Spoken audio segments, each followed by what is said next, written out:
question, which is reducing traffic in London, from Assembly Member Russell.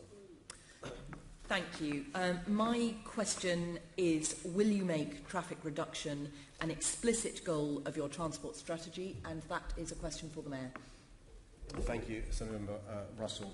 Congestion is a real problem in London and adversely impacts on London's business competitiveness, its environment and the health of Londoners. I therefore recognise that there is a need to introduce new measures to reduce congestion to ensure London's continued success as a world leader. With London's population forecast to grow from 8.6 million to 10 million by 2030, current initiatives to limit congestion will not be sufficient to maintain an efficient road network and will also need to build in more resilience, including additional river crossings.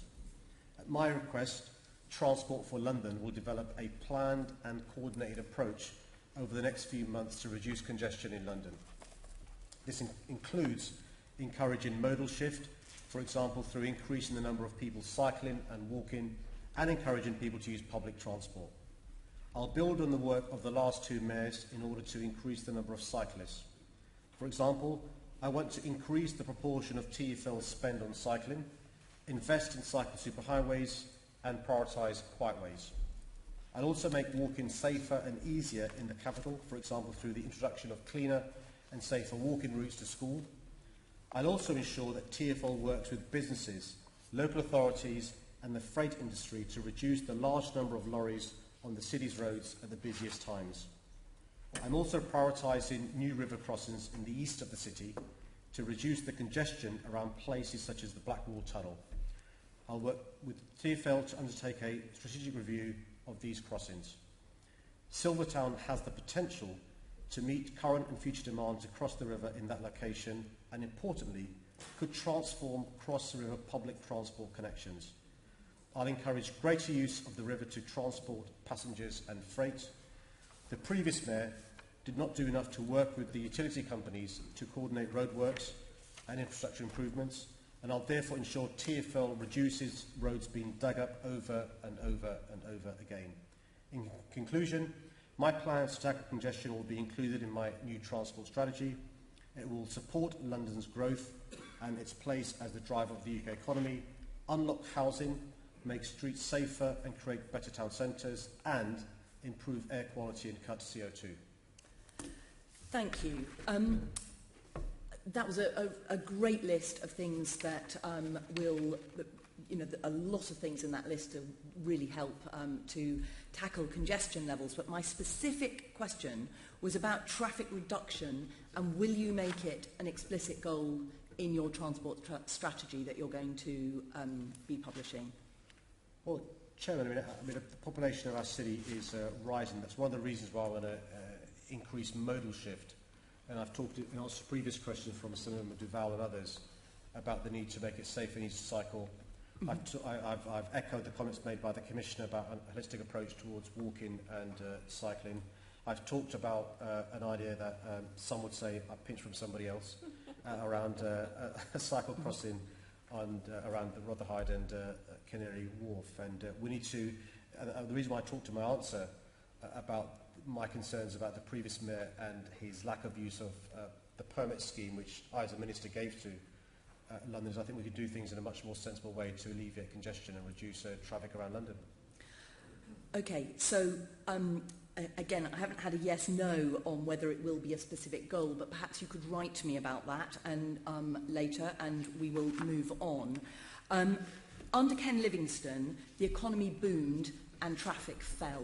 So having traffic reduction as a goal is not incompatible with a thriving city and an economy that's doing really well. Will you and the Commissioner meet with transport experts to find out about policies which could get London back on a course of traffic reduction as it was under Ken Livingstone? I mean, to be fair, you're not just comparing apples with pears, because when Ken was the mayor, our population was, not as big as it is now, and the projections are our population will rise over the next few years. I have talked about consulting on bringing forward ULEZ, I've talked about consulting on widening the area covered by ULEZ. It's important we consider charging the most polluting vehicles more to come into the congestion charge zone.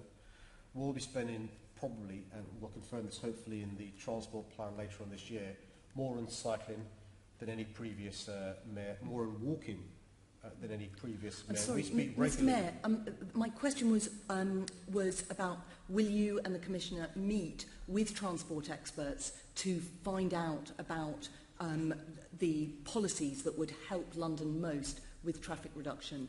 Well, I would argue, I say this without wishing to be a sycophant, I'm sitting next to a transport expert, and some would argue, I'm not bad as a transport expert, but we speak regularly with transport experts. My deputy mayor for transport is a transport expert. I'm sure the Assembly member Russell thinks she's a transport expert. We speak all the time to transport experts. Sometimes we even listen to them. Often not. Okay, we'll leave that. Perhaps your deputy mayor for transport might meet some of the transport experts that I have in mind, and I'll certainly send you a list of them.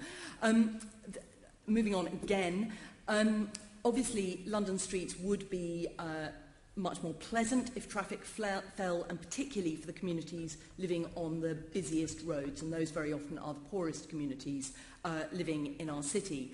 Now, you answered a previous question of mine by saying, I will be building on the healthy streets approach introduced in TfL's Transport and Health Action Plan to take a more holistic approach to transport planning.